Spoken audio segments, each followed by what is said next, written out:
Good morning, everyone, and welcome to University Unitarian Church in Seattle, Washington. It's Sunday, January the 17th, 2021. We apologize for our later start this morning due to some technical difficulties as a result of our loss of power, maybe about 10 days ago, but here we are and ready to present our worship service with you this morning.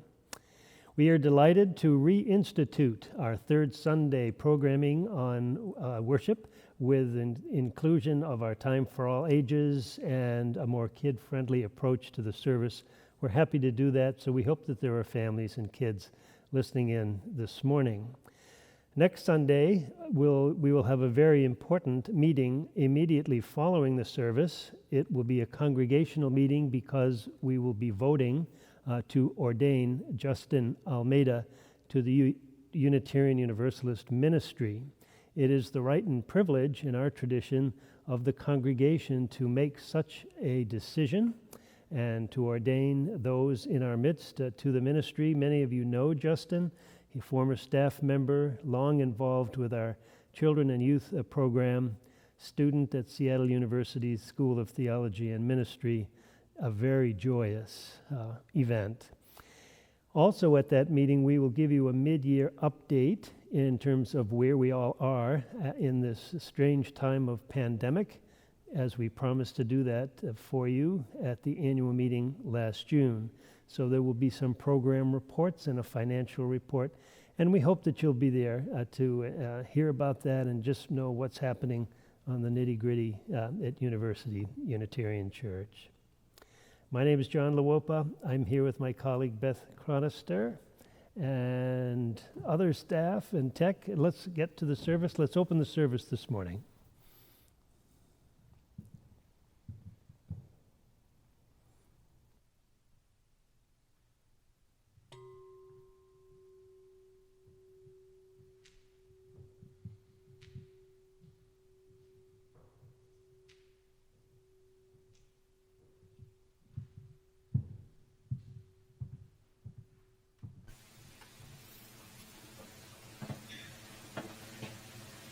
Dona nobis pacem, pacem, dona nobis pacem,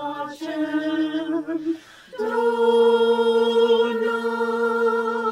nobis pacem, dona nobis pacem, dona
We gather together this morning as a community of faith. We come in search of life's meaning. Each of us knows despair and exaltation. Each bears a burden. All have moments of weakness and of strength. All sing songs of sorrow and of love. May our worship bring us strength along our way. In the presence of the sacred, may we come to know our true selves, finding a fresh impulse to love and to do good. Come, let us worship together. I invite you to join me in singing the doxology printed on the screen and remain standing, sitting for our opening hymn, This Little Light of Mine.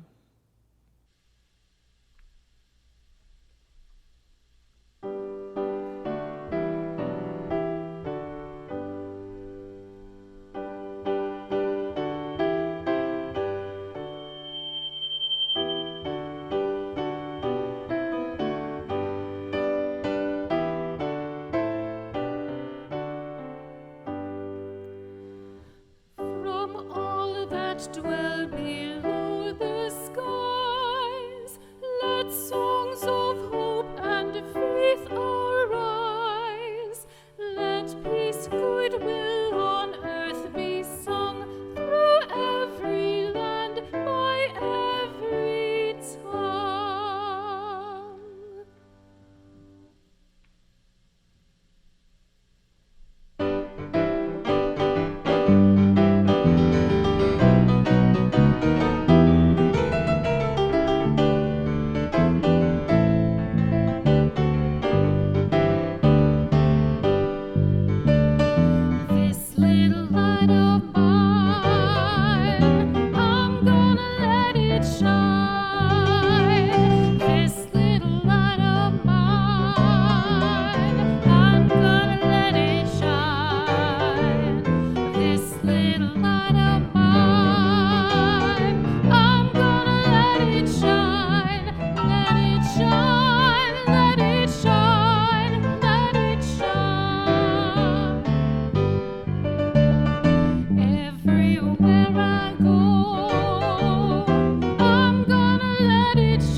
Good morning, everybody, and good morning to the stuffed animals we have with us today.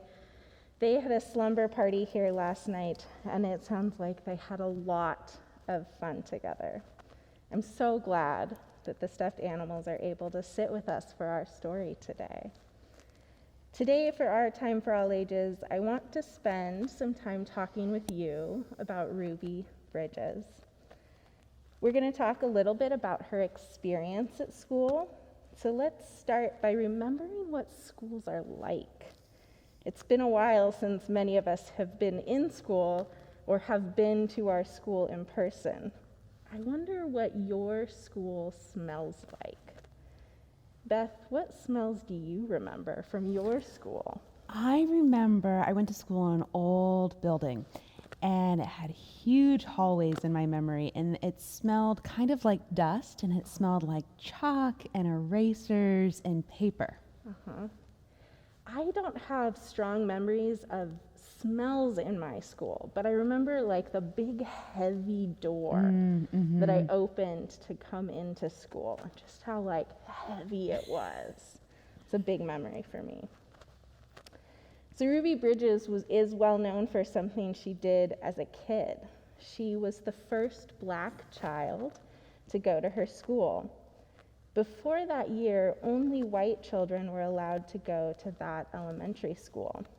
You see, just a few months before Ruby was born, in 1954, the Supreme Court heard a case called Brown versus Board of Education of Topeka.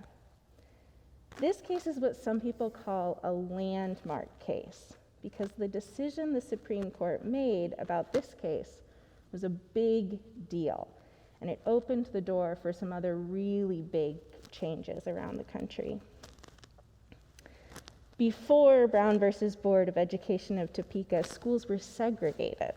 That means that there were schools for children with white skin to go to and separate schools for children with black or brown skin to go to. But in this court case, the Supreme Court decided that was just not a good way to make sure everyone got the education they needed. They looked at our country's constitution and at the way schools were treating kids, and they said, wait, this is not fair. The Supreme Court's decision changed the laws. It meant that schools all around the country needed to start inviting all children to learn in their classrooms. Beth, if I remember correctly, you grew up in Topeka, right? That's right. I wonder what you remember learning about this case. Well, it's interesting. So I grew up in Topeka, which is at the center of Brown versus Board of Education, and it's where the school for black children, Monroe, was, and the school for white children, Sumner, was. And though I went to integrated schools all throughout my schooling age, it wasn't a story that was talked about very much in Topeka or in my schools. And it actually wasn't until I was almost on my way to college that Topeka decided to make a museum out of the school Monroe that had been the historically black school in the case. And at that point, the stories about segregation in the case and the process of integration really started to come out, and it was this history that had been right there all along, but largely not acknowledged.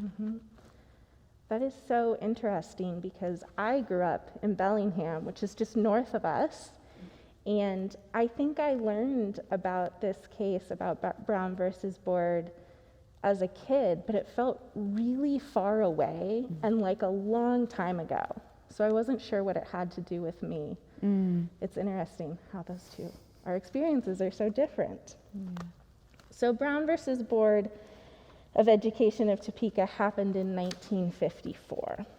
Ruby didn't live in Kansas, but this meant that when she went to school in 1960, Ruby started first grade at the William France Elementary School in New Orleans. When the teachers and parents of children with white skin found out that Ruby would be going to the same school as their children, a lot of them were really, really angry. The parents pulled their children out of school, and all of the teachers, except one, refused to teach. Many of them protested outside of Ruby's school. They were loud and not very peaceful. I remember when I went to first grade, I walked to school with my mom. We lived close by to my school. And she dropped me off in the morning, and I got to play with other kids my age until class started. I wonder what it was like for you to go to school. What do you remember, Beth? My family often runs late. And so I remember a lot of times running with my brother, getting dropped off and running up to the doors so we could make it before the bell. That's also familiar to me. But it was really different for Ruby. For Ruby's entire first year at that school, federal marshals, those were people who worked for the United States government, walked with Ruby so that she would be safe and so that she could get into the school. I think she was probably scared, but I wonder if she walked into her classroom and smelled chalk and pink eraser, and maybe some of that was familiar. But I think it was also silent. Remember, parents had pulled their kids out and teachers weren't teaching. So Ruby was going to school alone. I wonder if any of you can relate to feeling alone. I wonder if any of you have felt lonely going to school this year. really hard to feel alone. For Ruby's entire first year at that school, she was in class with that one teacher all by herself. This makes me so sad and so angry to think about, because I bet it was so scary for Ruby to go to school. I imagine how much courage it took her to go to school every day. I really admire her courage, and I am so sad that Ruby experienced people yelling at her and calling her names and telling her that she didn't belong. One important thing to understand about Ruby's first year at school is that she wasn't the first student with black skin to go to a formerly all-white school. But she was the first little kid with black skin to go to a formerly all-white school. Ruby was just 6 years old. She was starting first grade. Ruby's experience and the reaction of parents and teachers who didn't want her to go to that school shows us something. It exposes the hatred and dehumanization of white supremacy. Dehumanization means that when people saw Ruby going to school, they didn't really see her. They thought of her as something different and other that shouldn't be there. And they were wrong. It also shows us that in situations of unfairness, sometimes we might ask to be really courageous, and that it might be really scary, and we can choose to be courageous. And that's something else I want you to understand about Ruby Bridges. This was scary, but it's not something that happened to Ruby. She wasn't forced to do this. She and her family chose for Ruby to go to school. They didn't have to. After the court case we talked about earlier, Brown versus Board of Education of Topeka, Ruby's family knew that Ruby had the right to go to this school that had been all white before. They chose to exercise their right to go to this school. Ruby and her parents knew that someone had to be the first, and they felt like they could make education better for everybody by doing this really hard and really scary thing. One of the things that helped them make that choice was their faith. Ruby and her family prayed for Ruby's safety and for her courage and strength. And I think they found strength together in their faith and with their church community. I bet they got a lot of really important support from the people at their church who loved them. And Ruby prayed for the people who were protesting and yelling at her on her way to school.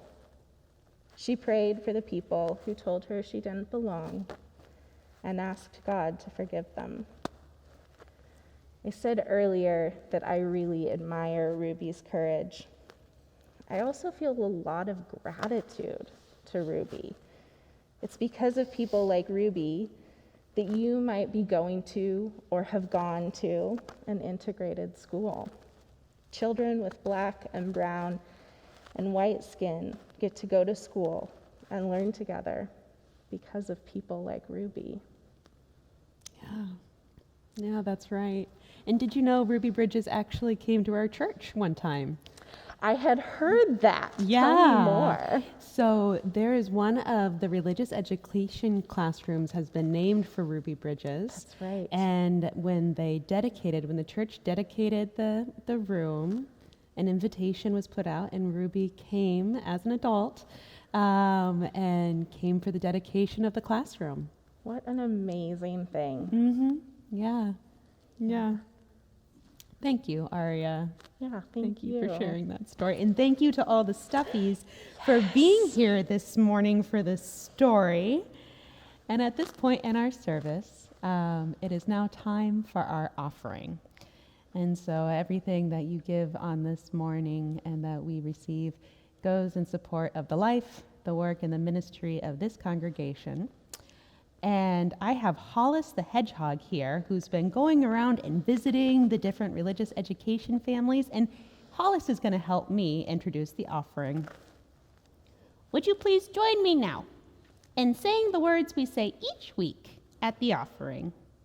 This church is a community of ourselves. Its energy and resources are our energy and resources.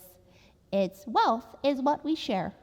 When we contribute to the life of this community, we affirm our lives within it.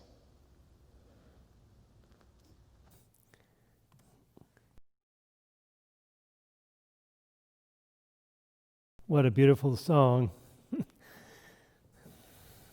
It always brings tears to my eyes. I remember a former congregation I served. We had many African American families for decades and decades, and there was a member there who was probably the city's most acclaimed activist, Lucy Cooper Summers, in her late 80s, living in a nursing home in the city. I'd go and visit her, and when she saw me coming, she put her two arms up in the air and waved them, and Pastor John, sit with me and let's pray to our Jesus. And I'd sit next to her, and she'd hold my hand real tight.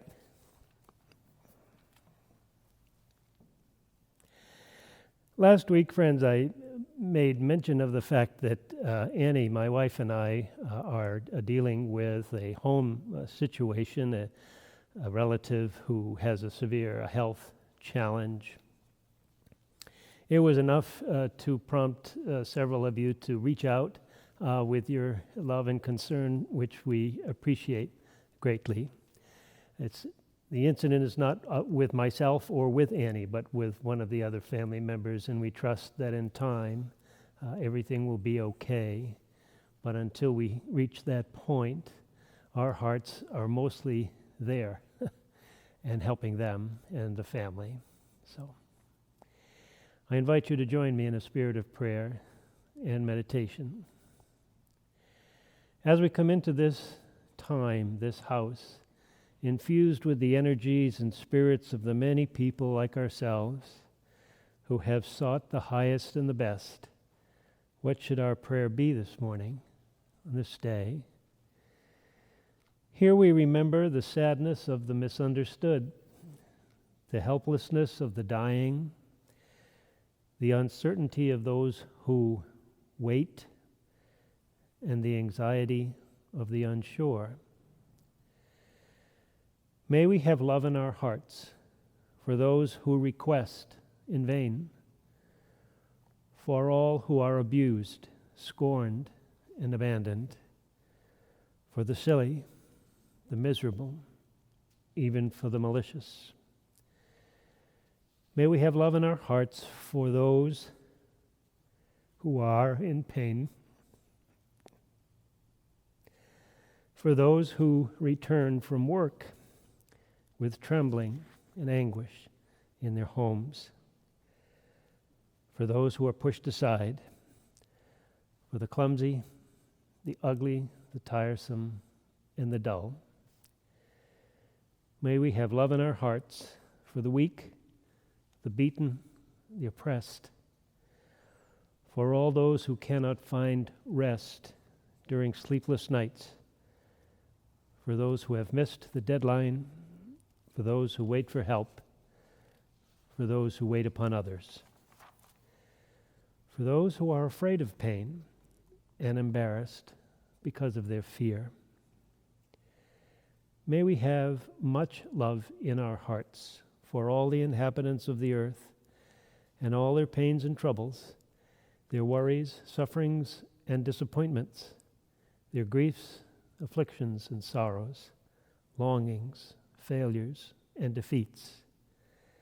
And may we, gathered in this hour, remember them, hold them in our mind, and know we are like them and share life together. For it is by so doing that we are bound together as a human family. And to them we pray comfort, happiness, peace. Let joy shine upon them with timeless love and brightness. And may we be to each other a source of strength. In this way, we fulfill the hopes of those who have gone before us as we clear the path for those who are yet to come. To these imperfect words, we add the silent intentions of our hearts.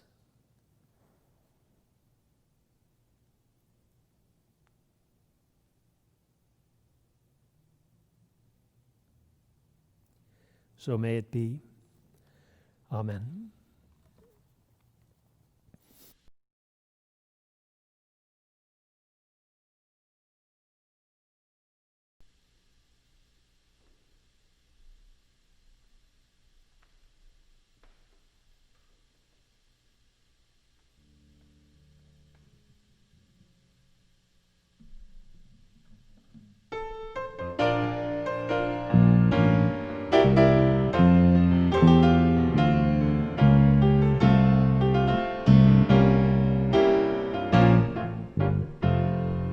There is more love somewhere. There is more love somewhere. I'm gonna keep on till I find it. There is more love somewhere. There is more hope somewhere. There is more hope somewhere. I'm gonna keep on till I find it. There is more hope somewhere. There is more peace somewhere. There is more peace somewhere. I'm gonna keep on till I find it. There is more peace somewhere. There is more joy somewhere. There is more joy somewhere. I'm gonna keep on till I find it. There is more joy somewhere.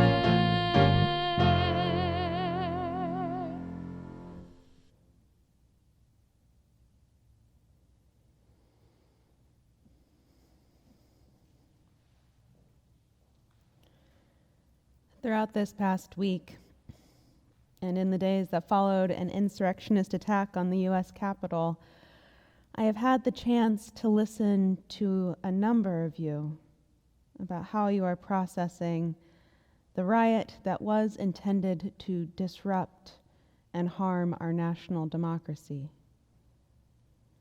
And you have shared with me feelings of shock, dismay, anger, and exhaustion at the chaos that erupted and the role that hatred, manipulation, and white supremacy played in the fray.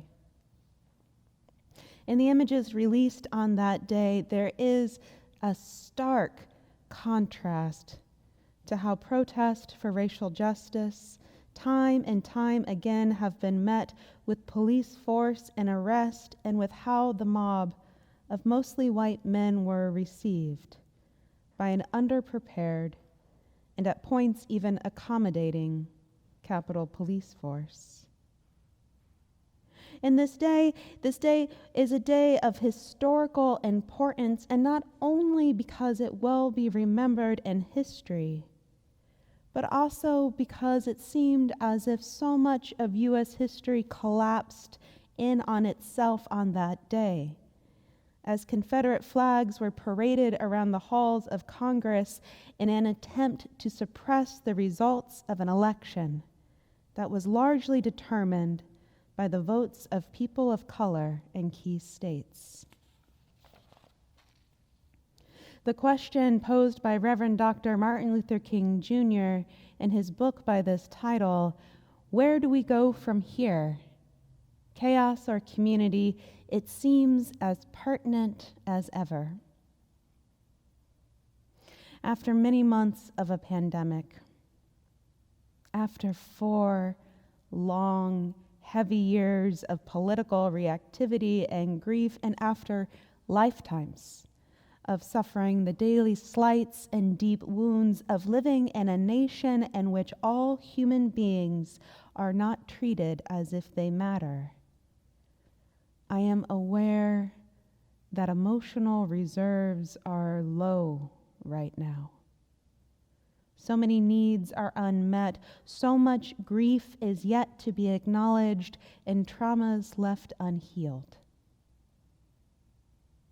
And so, as we prepare for the inauguration of a new president and vice president this coming week, and as our memories turn to the legacy and immediacy of King's transformational ministry, I wish to start this sermon with a moment just to breathe together.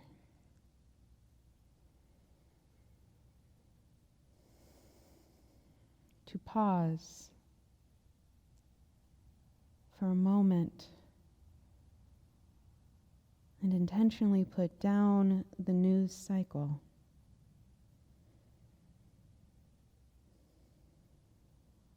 Breathing and listening to the body,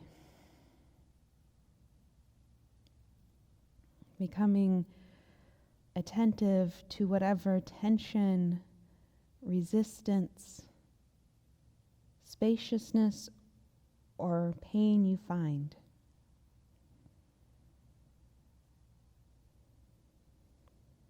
Take this moment to slow down enough to listen to what emotions might be there.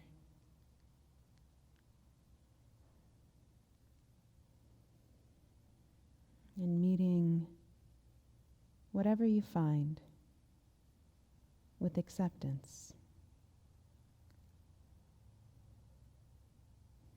Letting it be. Let it be without judgment or without trying to control.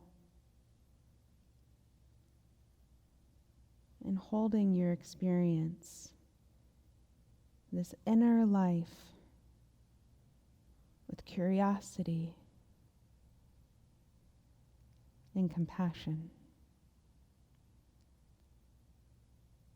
nurturing and holding what feels tender.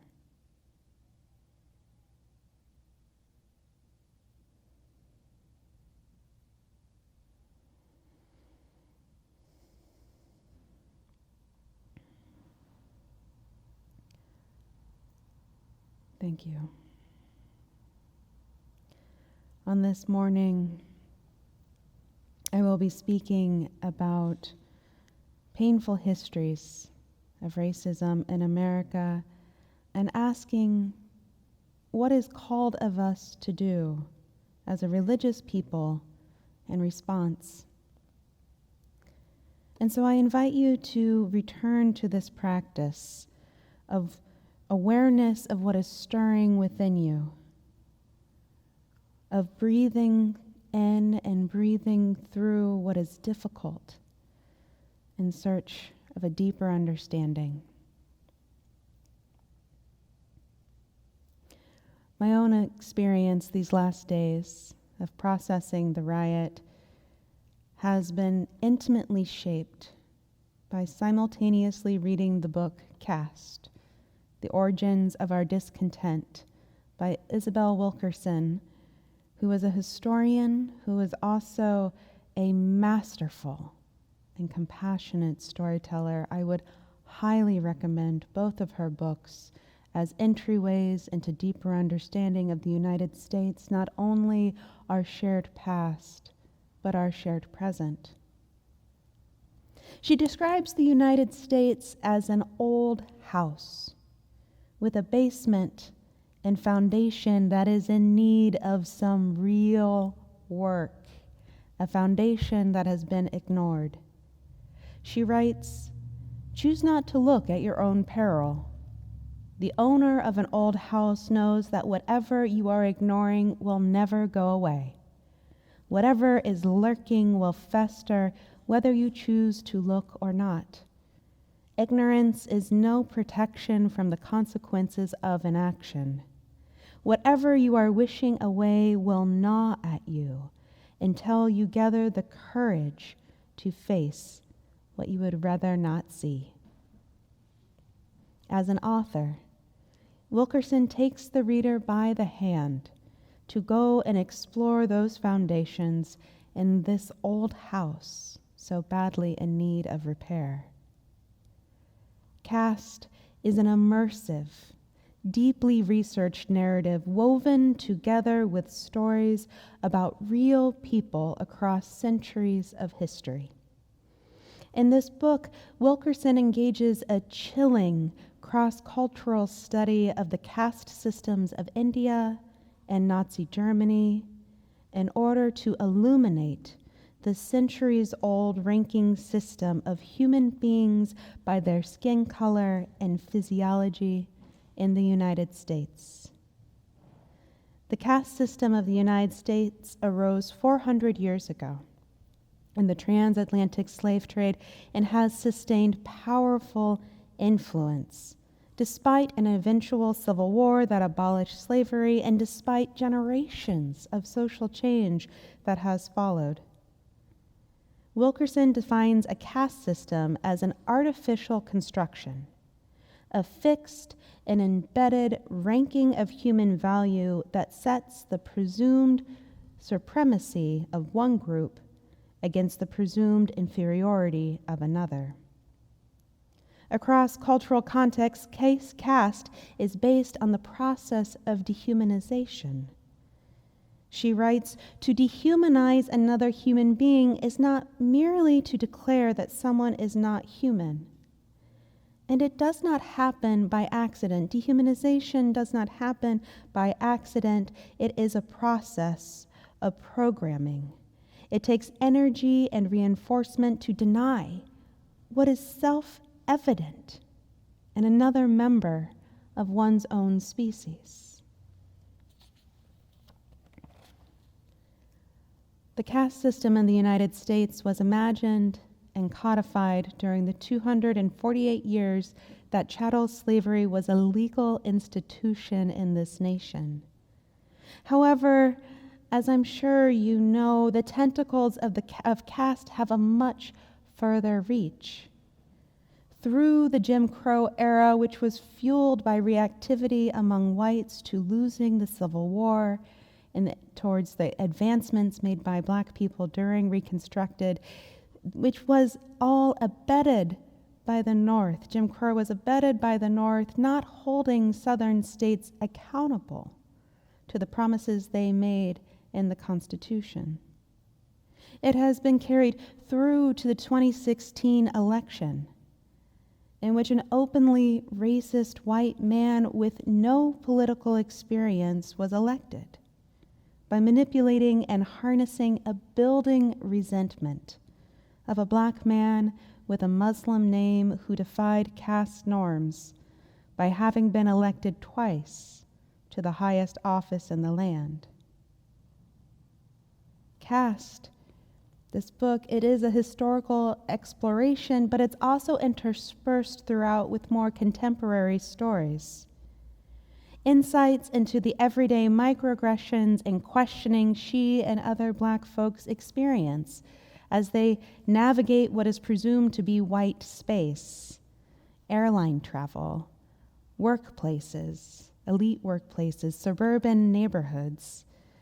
These are some of the ways that the assumptions and the power structures of caste, these centuries old constructions, are continually perpetuated, often unconsciously, to reinforce the artificial boundaries and hierarchy of human beings.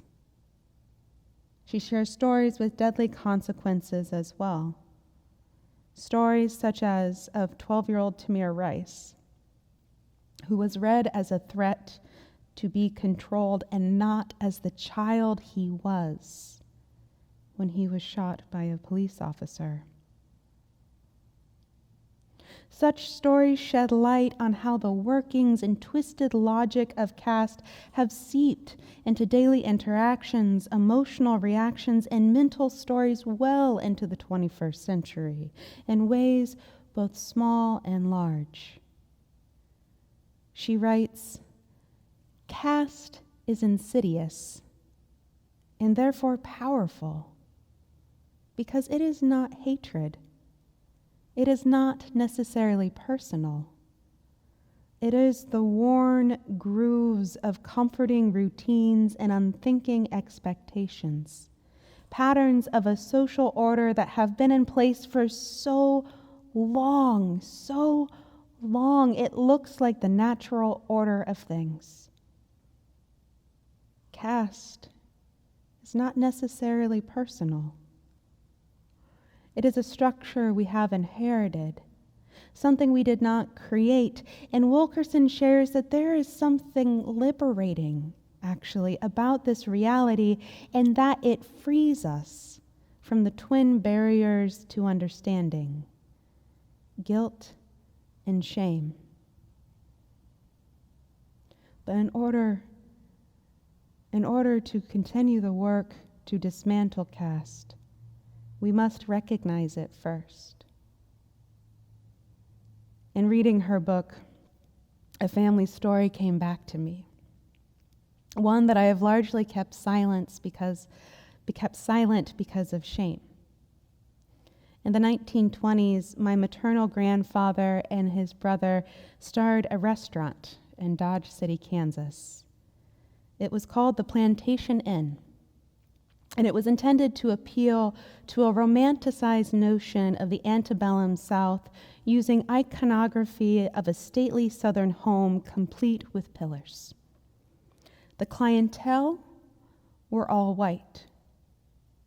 The servers were intentionally all black, each dressed in white coats with white towels draped over their arms.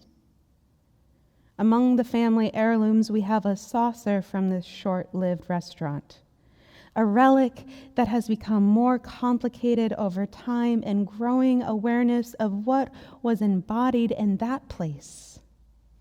My grandfather imagined and created a restaurant that exemplified the caste system. The hierarchy of races was intended to be part of the appeal. I have not previously had the courage to tell this story. But in reading a deeper telling of U.S. history through the lens of caste, I realized that this story describes the caste structure my grandfather was embedded in. The structure that surrounds us still in many ways. It is personal, this story, and yet it is not. And like a wound, and in covering it and seeking to understand it, might I begin a long overdue process of healing? Might I discern where my responsibility lies almost a century later to disrupt the structures that they were unable or unwilling to change? Structures that have acreage in my own mind and heart as I am a product of this culture. Structures that have an insidious presence in the systems that surround us all. Words are powerful. Words shape our reality. What we name something matters, and it has the potential to open new levels of understanding. What is the impact of calling the hierarchy of race and systemic racism in the U.S. to call it a caste system?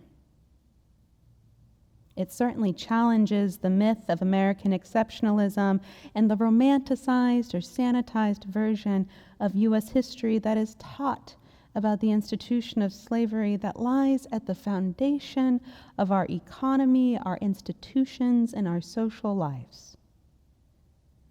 There's so much willful ignorance, so much purposeful forgetting, so little truth-telling in our education system. And yet we are alive within a renaissance of art and activism and scholarship that tells a more complete story. And I know that there are courageous teachers out there who are telling a more complete story. Wilkerson writes, "We are responsible for our own ignorance, or with time and open-hearted enlightenment, our own wisdom." An understanding of caste also challenges the myth that Donald Trump was some sort of aberration, rather than seeing him as a product of the very ideologies we have not yet uprooted. And this, I believe, to be one of the greatest tests that awaiting this nation in the incoming administration, one that impacts education, employment, healthcare, public safety, the environment, really all of it. It is not only the past 4 years that cry out for redemption and repair, it is the last 4 centuries, which is daunting. But who are we? Who are we as religious people if we do not put our hearts, minds, and bodies into this urgent generational work? In 1966, Martin Luther King Jr. addressed the General Assembly of Unitarian Universalists, imploring those gathered there not to sleep through the revolution. The day so soon will dawn on a new administration, one that will need to be pushed and pressured to make necessary changes, as with any government that came before. To quote author Michael Denzel Smith, there is no Abraham Lincoln if it isn't for the abolitionists who push him. There is no FDR if it isn't for the labor movements that push him. There is no Lyndon Johnson if it isn't for the civil rights movement that pushes him. There is a revolutionary potential that has been building. May those of us who are of this upper caste not sleep through it. Lulled by the relief of a different president, may we join our energies in becoming the people we hope and we imagine we might have been at different points in history. This past week, I asked my brother what he would say if he were a preacher right now. This was my favorite question this last week as I searched for words. And my brother is an instructional designer who lives with his wife in Chicago. They are newlywed this last September. And my brother is Black. And though he no longer attends a UU church, he is a universalist at his core. He shared about his own process of learning to love people that hate him, and his commitment to see the human being under the conditioning, to find empathy with not only those he disagrees with, but with those who harbor ill will against people who look like him. And he believes in the possibility of people, the possibility of reconditioning. And he believes that the practice of accountability is called for, deep and wide. In listening to my brother, I was remembering some of my own small-mindedness in the aftermath of the riot. And I was humbled by this graciousness. And I was reminded of what constituted some of the core of Dr. King's commitment to nonviolence, not only as a tactic, but as a way of life. King was centered in love. It was and is a love that demands justice, a love that calls for accountability, a divine love that offers the hope and the possibility of redemption, a vision of love that would bring liberation and will bring liberation to Black people, poor people, and downtrodden people the world over, and might just rehumanize us all. And to that, I say amen. Our closing hymn this morning, Lift Every Voice and Sing, has long been considered the Black national anthem. It was written as a poem by NAACP leader James Weldon Johnson and put to music by his brother Rosamond in 1899. And as we sing it this morning, as you read the words, I ask you to do so with a deep awareness of the power and the intentionality of what is written. It is a song that starkly names the horrors and violence of racism in America, and it should make us uncomfortable with what the history has been and what all is left to do. And I hope that it also makes us determined. And so will you please join me now, singing in the discomfort and also the determination. Lift every voice and sing.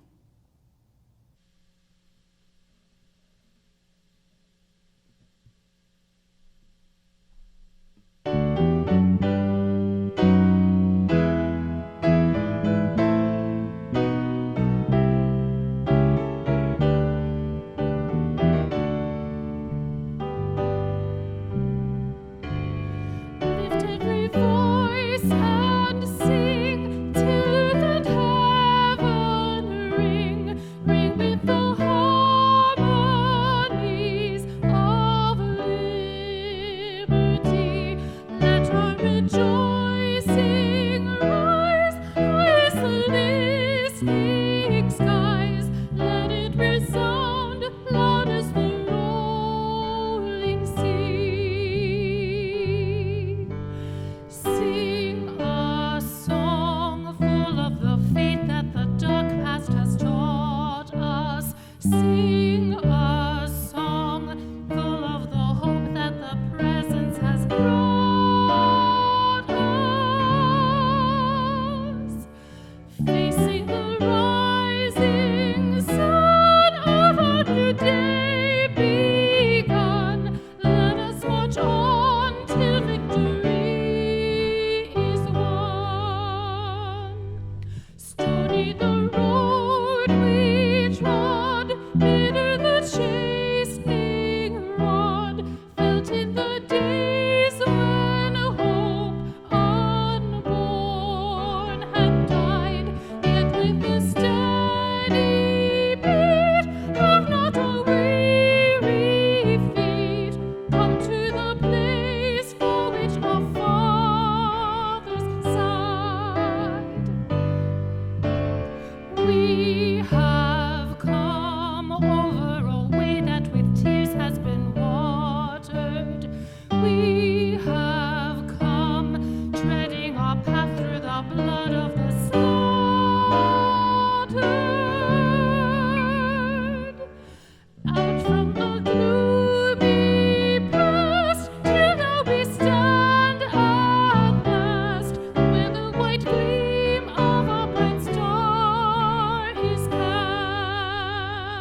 I close with these words from the Reverend Dr. Martin Luther King Jr.